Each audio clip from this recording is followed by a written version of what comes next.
Hi, Erica. So good Hi, to see you. good to see you too. So I just want to introduce folks to our beloved speaker, interviewee, conversation buddy here today, Erica Siegal. Erica is a licensed clinical social worker. She's a psychedelic assisted psychotherapy researcher and a professional harm reduction educator. Erica spent years as a therapist on FDA approved MDMA assisted psychotherapy trials. And Erica, you've been really deep in the world of harm reduction for a long time, both at music events, at private events, at festivals, and since, was it 2019, running Nest, Yes. your organization that we're going to hear a lot about. And just to let folks know, we'll be using this as an opportunity both to learn from Erica's wisdom in working in this field, and we're going to also be edging into the upcoming holiday of Purim, which is perhaps among all of the Jewish holidays the most explicitly consciousness bending one, where at the center of one of its main rituals is getting really inebriated. And we're going to talk about that and maybe some of its implications and what harm reduction might have to teach us about ways to approach this and not approach it, and whatever else may come up. So it's great to have you here. Absolutely. Thanks so much for having me. I'm such a big supporter of Jewish psychedelic work, spiritually oriented work, non-ordinary states of consciousness, no matter how they are achieved, whether through chemical assistance or through natural states. And so it's really lovely to be here to have this conversation and kind of deep dive into Purim and what it means when we are instructed to become altered. Yeah. And also just the full reveal here, we at Shefa get to reap the blessing of having you as our board treasurer. So yes. Erica is not a visitor here, but for a lot of our community, maybe it's one of the first times really getting to meet you.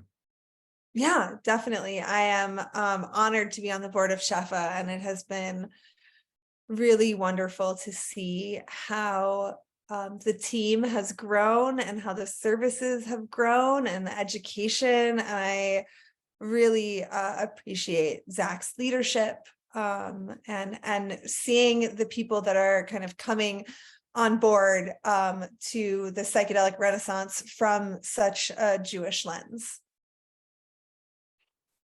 It's great to be in this with you. Yeah. So and it was great also great to see you. Ami and we got to meet in person for the first time when I was in Israel a couple months ago. So it's nice to see you on Zoom again. Best breakfast in Jerusalem.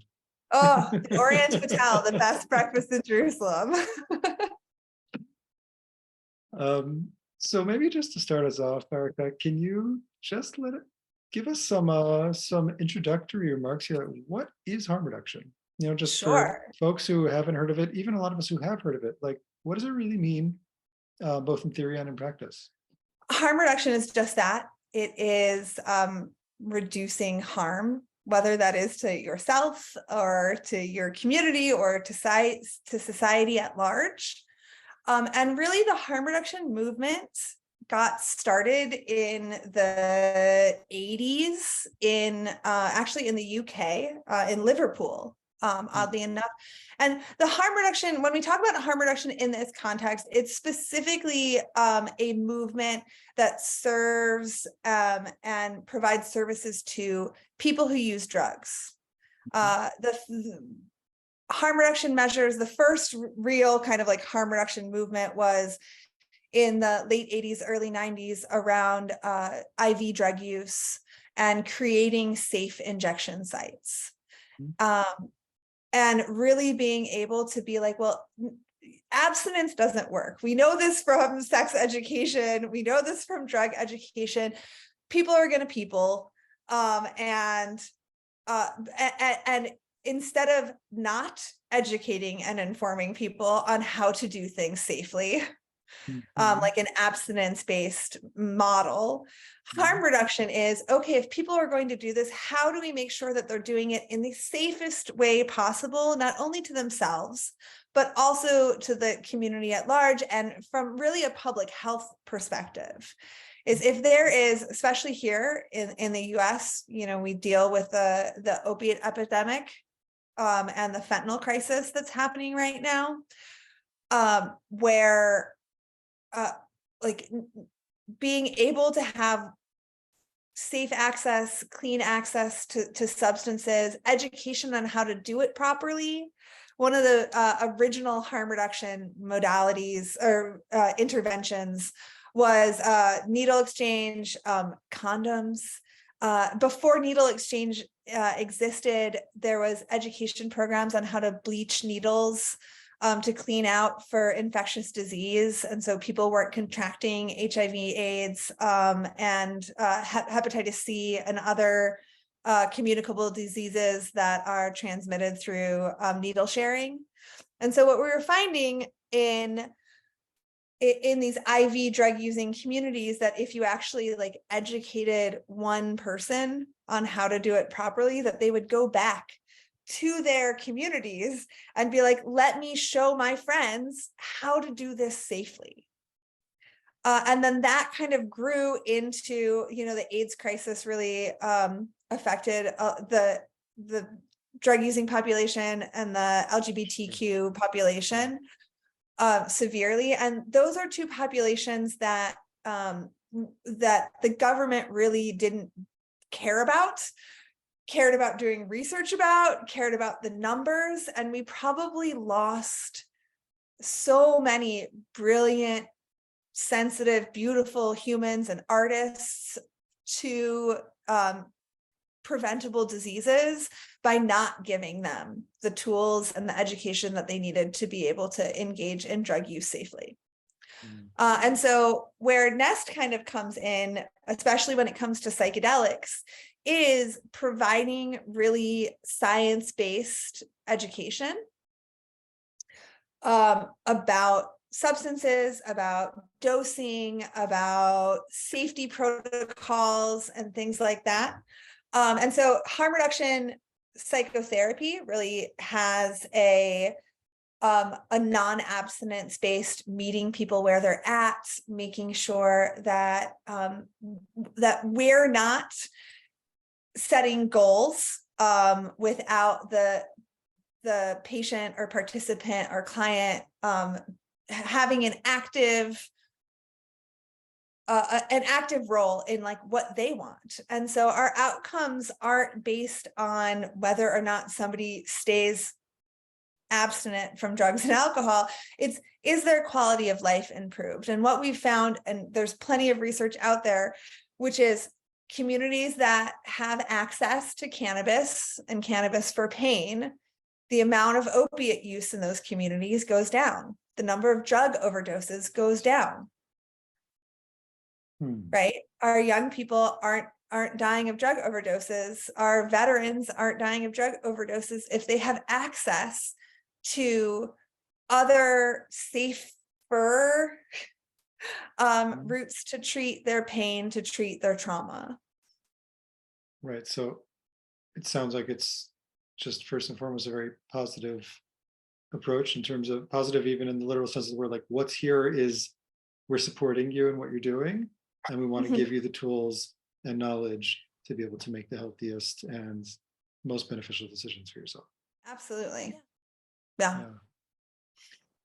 And I'm just curious how you got involved with this work in particular, with harm reduction, and maybe just some of the different contexts that you have and are currently working in. So I got involved. I got my master's in social work back in 2010. And thought that I wasn't going to do a clinical license, and ended up falling in love with spiritually oriented psychotherapy and one-on-one work, and really kind of being passionate about talking to people about some existential crises, existential ideas, spiritual ideas, and how they connect to their spiritual practice. From there, I ended up moving to Santa Cruz, and which is where MAP's main office was at the time. And meeting some people who work for MAPS and being like, oh, this is great. This is Talk about spiritually oriented psychotherapy. Spiritually oriented psychotherapy, and then psychedelics. Now, I have always been, part of the festival music hippie community, which I actually, I went to Goldman Union Camp Institute in Zionsville, Indiana, which is a Reformed Jewish summer camp. And I really feel like overnight Jewish summer camp breeds the best hippies out there. I don't know what it is. Training ground. It's a great training ground for the nomadic hippie Grateful Dead traveling acid eating movement. Bring me to your kibbutz where people hold hands and sing and dance together at all hours of the night. Whether there's bands on stage or whether there's right, hot lunch being served in the volleyball courts and whatever. Yeah. Absolutely. And so I had always kind of been this free-spirited, hippie kid. And so I was going to Jewish summer camp. Oddly enough, I still, I'm a huge fan of the band Fish, and I follow around Fish, and I always run into somebody who I went to summer camp with. Of course. At on the dance floor at these shows, whether it's Fish or the Dead or String Cheese and so it's kind of already part of the psychedelic counterculture that goes on these festival music camping things. And so it was the perfect intersection of my love of spiritually oriented psychotherapy and the social work that I'm doing, and also my love of the kind of counterculture that exists, that had existed from the Grateful Dead forward, or from the 60s forward, or from Owsley's Acid forward, depending on how you want to look at it. And so it was this perfect merging of worlds. And at the time, the Zendo project was just kind of starting, and that was their festival and counterculture kind of outreach for people who were having challenging experiences on psychedelics. And so I became really involved with the Zendo project for a couple of years and was their volunteer coordinator, and was really going out into the community that I had already identified with as my community, which is the music festival community, and being able to provide really powerful, being witness to really powerful healing that was happening in these recreational spaces. And just to be clear, this is a tent at the festival that people can come to or be brought to if they're needing some support, right? Yeah. And so non-medical for people who were having experiences in which being in a public setting was probably not the best setting for them. And so it would be a great idea to be surrounded by thousands of strangers. Right. Yeah. Right. And people do think that. And 95% of people who end up taking psychedelics in a recreational space end up having a really good time, and we never see them. And so we were just getting this pie slice of the most extreme experiences and the most extreme people talking to God, people really connecting and feeling like they have all of the answers in the universe downloaded into them. And then how disorienting it is the next day, and how much there is this need for integration from these really big experiences. Yeah, and I'm curious, even there, just on the front of harm reduction, how much is set and setting, part of that conversation? And what most recently, Nest was working an event this past year, And I was working with an individual who was having a really challenging experience and had no idea how much psilocybin they had consumed, and was experiencing hallucinations that were very violent and that were very kind of like hellscape-esque. And I was talking to them several hours later, and they said that they had the day before they just binge watched the entire Jeffrey Dahmer show on Netflix. And I was like, well, gosh. that gives you terrible images to put in your head before a psychedelic experience. And as we know, making sure that we're taking some space in our preparation to detach from violent imagery and news sources, and really being able to kind of quiet our systems before psychedelic experiences can really help ensure that those experiences end up with positive outcomes instead of negative ones.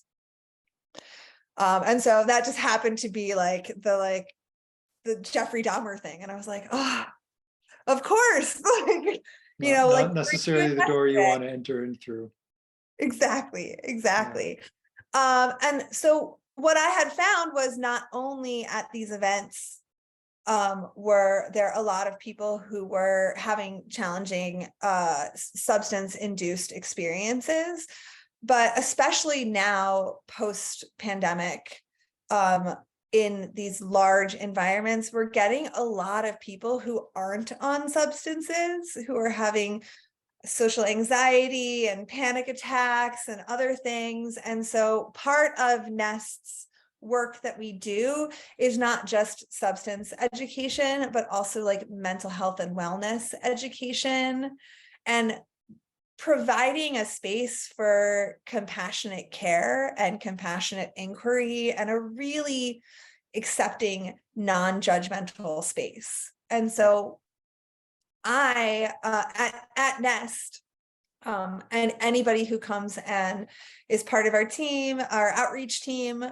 we do a lot of training, and I encourage people to take it as like a personal practice of practicing non-judgment and practicing. And so you have these people that are there who are also kind of engaging in support from a really compassionate, judgment-free space. And it allows you as an individual, as a provider, to get a lot of growth opportunity, because you're seeing people from all walks of life, and really kind of working with in this like acute, immediate, like what's in front of us now.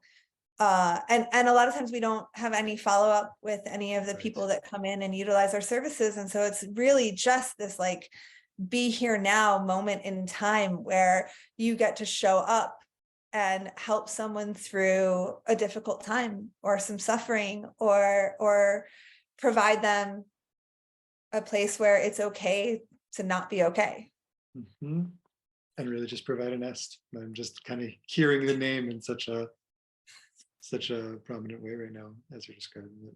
Yeah, and NEST is an acronym actually for the Network of Emotional Support Teams. And so we're really here as a mycelium network of people from all walks of life coming together to create a container for people to feel safe in. And this is, it's bringing up a lot of different thoughts for me, and actually like wanting to bridge already now into thinking of Purim, because there's something in, let's just say for this, for the purpose of our conversation, there's something in a psychedelic experience which is by nature dislodging or destabilizing, like, and that involves some degree of risk. Right. It involves some, and it's like you're by default you're leaping out of the nest, at least in some realm of your consciousness, right? You're losing your normative sense of conventional perceptions and feeling state and everything like that. And it's, I kind of want to now bring in the Jewish holiday of Purim into this conversation, because Well, for many people, we see Purim as like, it's cute, costumes, and like people put on like candy, and there's a lot of like festival, like carnival, like carnivalesque play. But there's also a really central practice of Purim, um, which goes all the way back to Talmudic times, which is to get really inebriated. And then the question becomes like, huh, that doesn't sound like so safe to me, right? It's like it's asking for trouble, perhaps. And then Right, the question I have is like, and just as a parallel to like entering into psychedelics, where on the one hand, like trying, consciously choosing to get out of the safe nest that was familiar, at least, or the safety of the familiar. And then it's like, but we also don't want to do harm to ourselves or other people. So like the right, tension is right there. It's right. almost built in. Yeah. Yeah. The tension is right there. And I think that what's so important is the idea of growth and of being able to like make a mistake and how to repair it. Because leaving the nest, right? If you stay in the nest the whole time, you're like never going to learn how to fly. Right. But like you're gonna, if you leave the nest, there's the risk that you're not going to be able to fly, or you're going to fall down, or Right. you're going to hurt yourself. And inevitably, part of the human experience is getting hurt and getting heartbroken. There's not one person on the planet who doesn't have heartbreak. Right. It's like the commonality between, it's like part of our humanity is to be heartbroken, because you get to feel the whole range of it. Yeah. And like as So, you're saying that, I'm just wondering like harm reduction isn't necessarily saying there won't be pain. It's to say there's going to be whatever there's going to be. How do we make sure you don't come out injured? How do we make sure you come out perhaps even with some degree of some growth or wholeness from the experience, even though it might include some difficult terrain? right. How do we ever learn how to heal Mhm. if we don't get injured? Mhm. And so part of the process is knowing how to make repair, is knowing how to repair yourself, to learning how to, and to learn where your boundaries are. And so I really think that, and the only way we learn, just like, little kids growing up, like the only way we learn is like hurting yourself and being like, oh, that's hot, I shouldn't touch Right. that. And now I've learned, right? But like Mhm. without the experiential part, we we'll never have the opportunity to grow in those ways. Yeah. Yeah. And so together with that, and kind of wanting to come back now to like I want to look at Purim through a harm reduction lens, and the first thing that comes to mind, by the way, you talked about kind of the mindset or state you're coming into the experience with, and it just reminded me that the day before Purim begins at night, like all of the Jewish holidays, but the day before Purim is traditionally the fast of Esther, Mm-hmm. which all of a sudden it's like, oh, wait a minute, before you enter into that deep state of turning your world upside down that Purim kind of contains, there's actually a day of fasting. Like, isn't that interesting? Right. And I don't think it's just for the alcohol to hit faster. you know, No, it's but it's right. But there's a lesson to be learned in the restrictions. There's a lesson to be learned in the sacrifice right. of And in fast. the focus that Right. comes together with, well, I'm actually heading into something, and that's one of the beautiful things about Purim to me, that transition from a fast day, which is like, even if it's not necessarily somber, there's a kind of gravity to things when you're fasting. It's a more it's a very grounded state to be in, like a no frills state to be in, and then to go through that corridor into like the jubilation and kind of ecstatic, lack of inhibition that Purim brings. It's like it's a beautiful entryway. It's beautiful. Yeah. And I think, oftentimes, mimics other indigenous Totally. altered state work, whether it's ayahuasca or psilocybin, or people are coming up with ritual around MDMA and other chemicals to be able to like quiet and focus your system before going in. I think Cleanse, dieta, like bring the body into state of alignment. Yeah. So maybe we have already there the beginnings of a harm reduction ritual built in. Yeah, absolutely. Um, and in harm reduction, especially when the commandments for Purim, or like the obligation, is to not know the distinction between Haman and Mordechai, but it's also to not know the distinction between good and evil, or cursed and blessed, right? What does it mean to like blur those lines? Right. And that's where we get into that same question of like, wait a minute, we're being asked to do something crazy here. We're being asked to kind of like lose the boundaries that we're used to, which is by definition bears risk. Right. And there's that kind of seminal Talmudic story where these two rabbis have a Purim party together, a Purim feast, and the Talmud says that one of them got so drunk that he gets up and he kills the other guy. And so the next day, he realizes what happened. He prays and prays and prays, and the guy comes back to life. Next year Purim comes around, and he says to him, "Hey, let's do a Purim meal together again." And the guy's like, "I don't think so." The language of the Talmud is like, miracles don't happen every day. It's like, I'm not going to go back down that route. Right. And I look at that story, and it's like, okay, there's so many kind of angles you could take to it, but it's like, is this a cautionary tale? Is it a tale telling us where the boundaries might lie? Or is it just saying like, hey, if you're going to really like lose the boundaries, stuff might go down. Right. Talk about repair. This is like a non-normative kind of repair we're talking about. But right. like what do we make of that? What do we make of what do we make of a story like that? What comes to mind for you when you hear that story?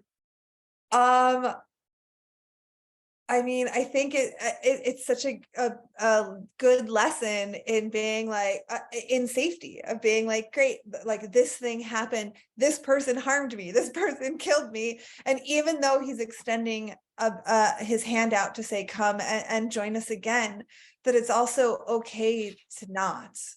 It's also okay to say no. It's also okay to have a boundary saying, if I go back in, I don't know if I'm going to come back out. Yeah, like I know what's safe for me and what doesn't feel safe for me, and I'm going to honor that. Right. Yeah. And I think that's a huge lesson that people need to learn and practice more of. Yeah. And it's a kind of, I'm coming back also to that kind of injunction, right? To be so intoxicated on Purim that you don't know the difference between blessing Mordechai, cursing Haman, blessing the righteous, cursing the wicked, the good, the bad. Like there's the extreme way to go there. And it could be that for an individual, maybe it's also like, you know what? I know what everybody's telling me I should be doing here. I know what the social good is in this situation. I know even what the commandment, so to speak, is in this situation. But maybe that's just not the truth for me in this moment. Maybe I'm going to let go of that expectation. Yeah. And let myself experience something that's different than kind of just that kind of convention of going extreme. Right. And I also think the other thing that I get out of this lesson, which is like very Ram Dass-y, yeah. Which is, this commandment of like not knowing the difference between cursed and blessed, is also kind of like blurring into unity, blurring into oneness, blurring into like really like mushing all of the lines together through an altered state. And like the great Alan Watts quote is like, once you get the message, like hang up the phone. Right. You don't need to keep going back in. If you've like learned your lesson, like what's the purpose of it for you to engage in this practice that has inherent risk? Mm-hmm. Mm-hmm. And that said, I do want to now address, the going for it, which is, this is what the tradition is telling us, like, get yourself, really go for it. Get really yourself beyond to shelter 5. Get yourself really beyond altered to the point where you don't make, like, where you are incapable of making informed those kinds of distinctions. Yeah. And so then, like, what are some best practices we talked a little bit about ways to prepare with like a kind of focused groundedness, but like, what are some best practices, putting things in place for that kind of experience, setting up the environment for that? I'd just say for myself, one thing that comes to mind is like, I would want to do that with people who I love and trust. For me, that's like number one. I do that with people who I love and trust. Yeah. It's right. And it gets so much more riskier when you are with strangers. Right. When you are with community that isn't ethically or values aligned with you. Right. Will someone have my back if I need, to be carried or cleaned?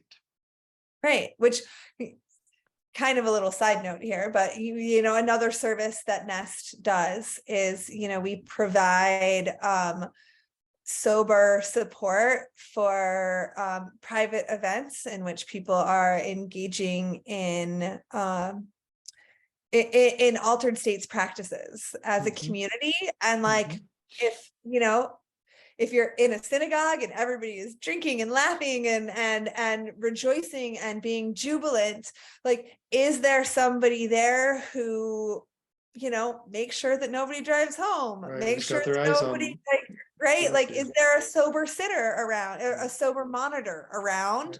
Is there somebody there who is a trustworthy, safe person that if somebody is going through a trauma process or going through a grief process and wants to talk and process and needs a little bit one-on-one attention, it's really hard to do that if everyone in the space is also blitzed, if everybody in the space is also kind of like out of their mind. And so even in synagogue Purim rejoicing, like, are there individuals who says, this year's not my year, I'm going to make sure that my community stays safe, and that's the role I'm taking. Right. Yeah, beautiful. And I'm also thinking, as you're talking about it, it's like there's the people driving home or who need support. There's also people can get inappropriate with others, or people like being out of line, and again, it's a holiday where like part of the thing is to be out of line, but not in a way that's like abusive or nasty. So it's like, you need somebody who's got that sensitivity there. Exactly. Not to be harmful there. Yeah. And then I'm also thinking, as you mentioned earlier, dosage, right? It's like to go beyond and also not hurt myself. That's maybe something to give. Maybe that's something to give some thought to before you're already under the influence. Right? Absolutely. Maybe like to set aside, like, okay, here's my first round. If I feel I want a second round, here's a second round option. Like, to give some thoughtfulness before just like diving in, as be like, I'm just going to go till I'm out. Right. Which is, I think, the way a lot of people approach a lot of these things. It's just like, I'll take what people hand me, I'll drink what's on the table. It's like, and I think some thought too. And I think that specifically, like altered states wise, I am not a big fan of alcohol, or using alcohol as an intoxicant. Yeah. Or using alcohol as an extreme intoxicant. There's it's really the physical harm, the societal harm that alcohol causes is alcohol is one of the most harmful Totally. altered state substances Totally. out there. Totally. And Physically, so, socially, otherwise, yeah. right, physically, socially, I mean, it's also, your body rejects it. Your body, like when you drink too much, you throw it up, but it also causes a whole bunch of health issues. It causes,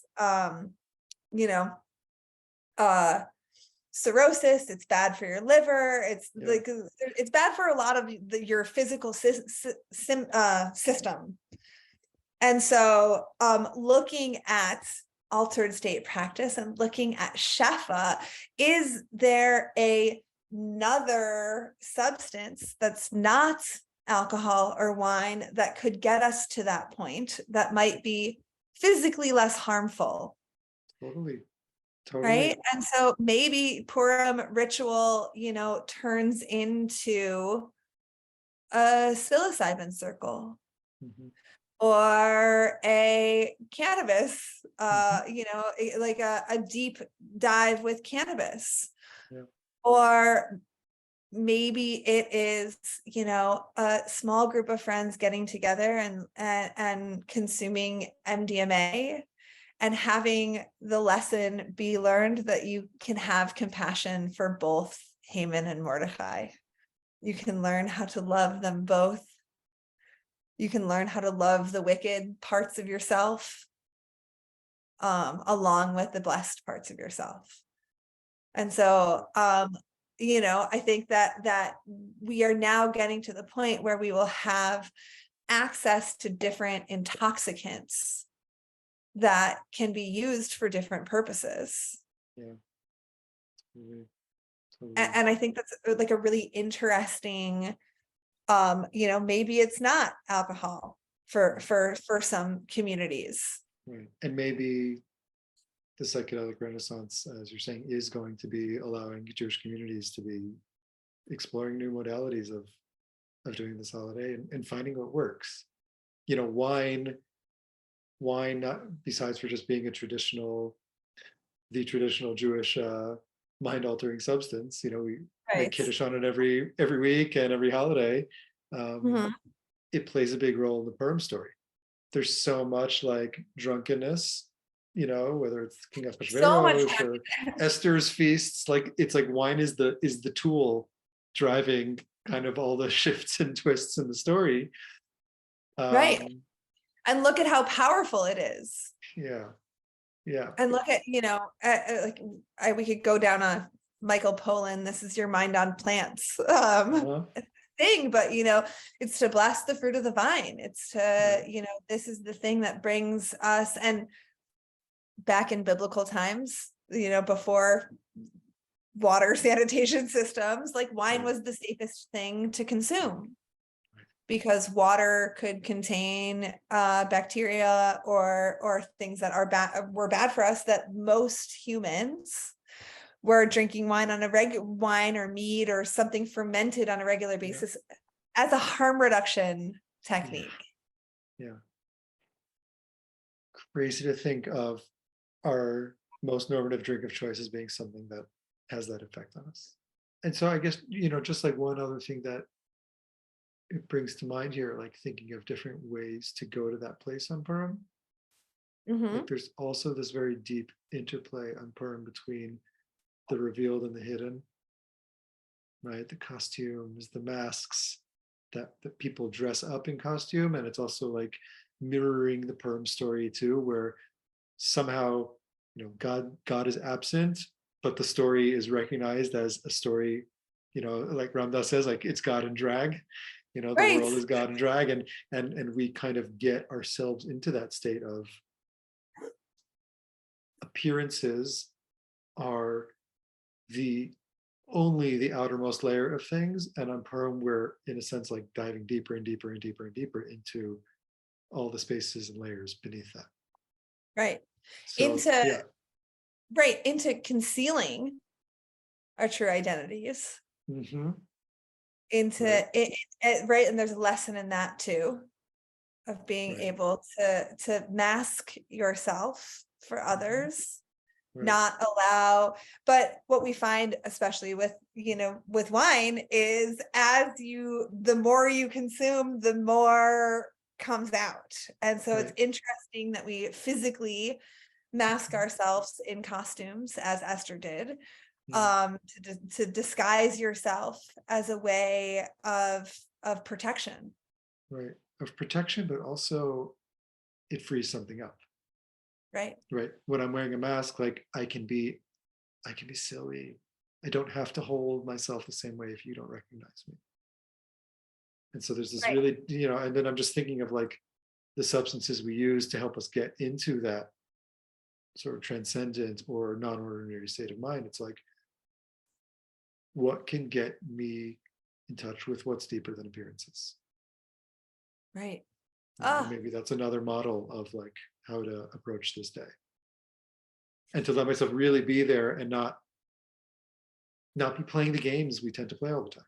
It's like, how do I get myself out of that mind trip? Right. Yeah. It's so many lessons to be learned in just this one story, and just the Purim story. Yeah. I think it's just lots of layers. Yeah. And just kind of to just bring us full circle, you talked to us about like integration as part of harm reduction. It's like, what do we do the day after Purim? Do we follow up with the people we were with? Do we piece back together some of the meaningful parts of the experience? Do we make amends and repair if that's called for?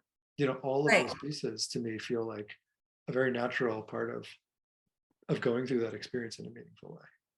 Yeah. And I think that I think the reason that I love being a part of Shefa so much is because Shefa kind of gives us the space to do integration. It gives us the space to have the reflection. And I feel like that's something that is oftentimes lacking in traditional institutionalized, like, religious structures, right?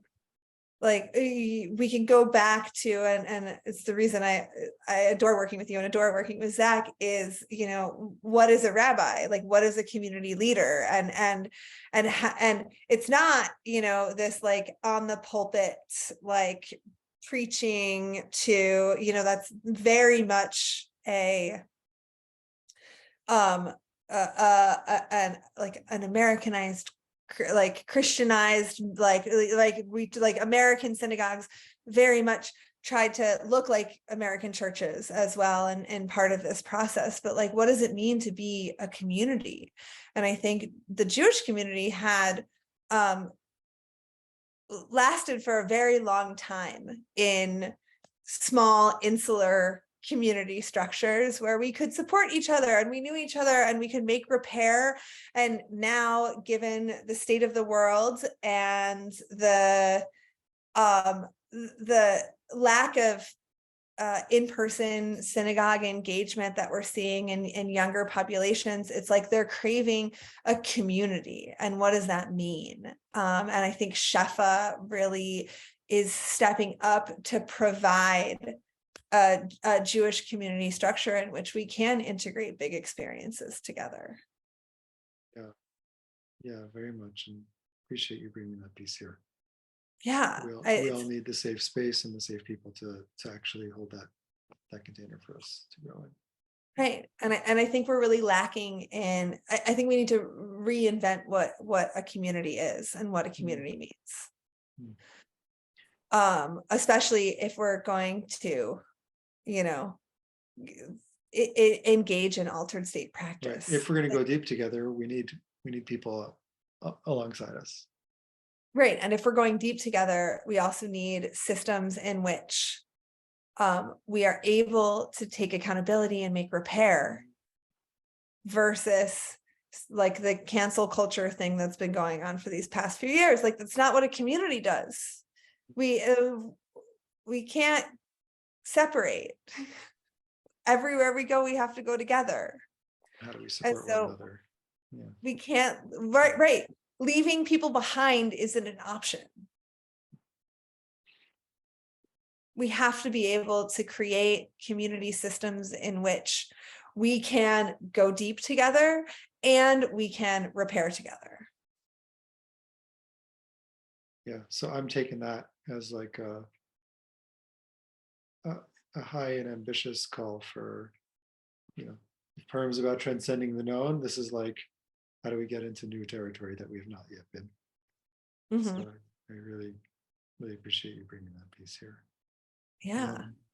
Anything else you want to just kind of share before we close here today? Oh, goodness.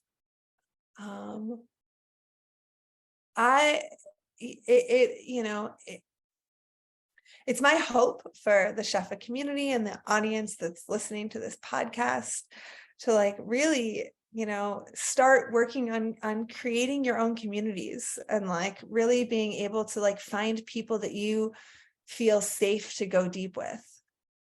Because I think that and safe to repair with and safe to learn these lessons together. Right. Not much of what we do in Judaism is done alone. Yeah. It's done in community structures. We Yeah. can do a lot of studying and reading, but all of it is about debate, and all of it is about sharing new and intriguing and boundary pushing ideas. And so with that, as we go into Purim, I encourage everyone to check in with themselves and figure out how safe they feel to go as deep as they need. And if they need more, reach out, ask for it, communicate around it.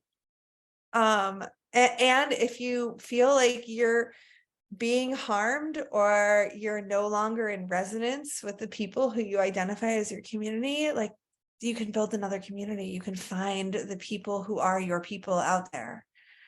And go for it. It's Purim. Like, we're instructed to do it once a year. Like this is the once a year. And so really enjoy that opportunity to deep dive. And if you feel like you're being called to not dive in, see if you can be a space holder in your community so other people can. Cool. Beautiful. Yeah. Thank you so much, Erica. Thanks, Really Ami. grateful for this chance to talk together. Yeah, I'm looking forward to more. Yes.